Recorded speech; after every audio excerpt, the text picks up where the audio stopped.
Dear future generations, I think I speak for the rest of us when I say, sorry. Sorry we left you with our mess of a planet.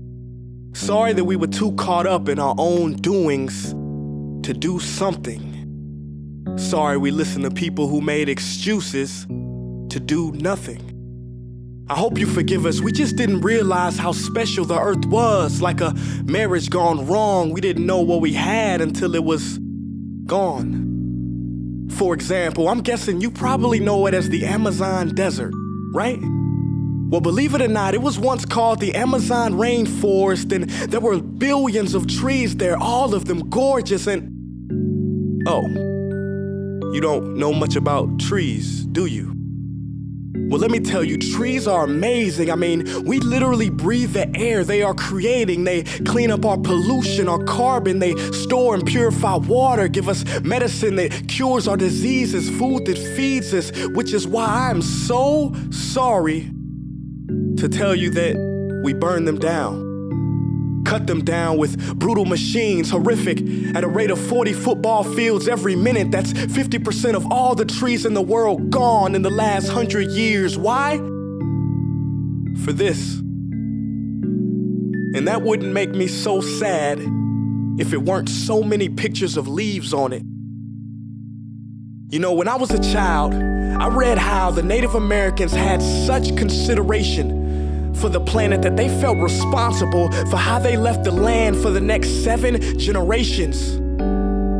Which brings me great sorrow, because most of us today don't even care about tomorrow. So I'm sorry. I'm sorry that we put profit above people, greed above need, the rule of gold above the golden rule. I'm sorry we use nature as a credit card with no spending limit, overdrafting animals to extinction, stealing your chance to ever see their uniqueness or become friends with them. Sorry we poison the ocean so much that you can't even swim in them. But most of all, I'm sorry about our mindset, 'cause we had the nerve to call this destruction progress. Hey Fox News, if you don't think climate change is a threat, I dare you to interview the thousands of homeless people in Bangladesh. See, while you were in your penthouse nestled, their homes were literally washed away beneath their feet due to rising sea levels. And Sarah Palin, you said that you love the smell of fossil fuels. Well, I urge you to talk to the kids of Beijing who are forced to wear pollution masks just to go to school. See, you can ignore this, but the thing about truth is, it can be denied, not avoided. So I'm sorry, future generations. I'm sorry that our footprint became a sinkhole and not a garden. I'm sorry that we paid so much attention to ISIS and very little to how fast the ice is melting in the Arctic. I'm sorry we doomed you, and I'm sorry we couldn't find another planet in time to move to. You know what? Cut the beat. I'm not sorry.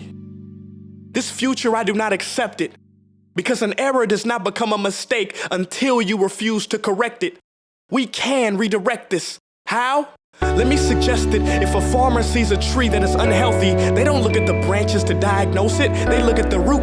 So like that farmer, we must look at the root, and not to the branches of government, not to the politicians run by corporations. We are the root, we are the foundation. This generation, it is up to us to take care of this planet. It is our only home. We must globally warm our hearts and change the climate of our souls and realize that we are not apart from nature, we are a part of nature. And to betray nature is to betray us. To save nature is to save us. Because whatever you're fighting for, racism or poverty, feminism, gay rights, or any type of equality, it won't matter in the least. Because if we don't all work together to save the environment, we will be equally extinct. Sorry.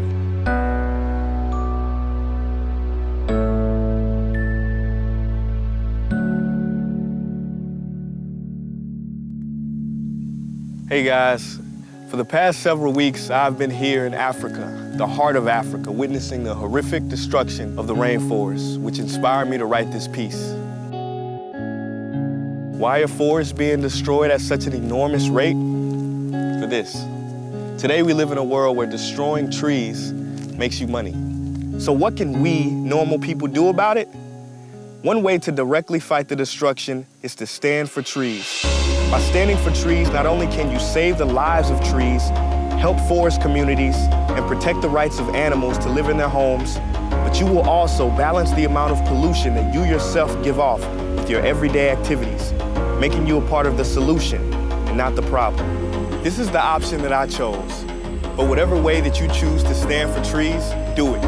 Because a wise man once said, when the rivers are all dried up and the trees cut down, man will then realize that he will not be able to eat money.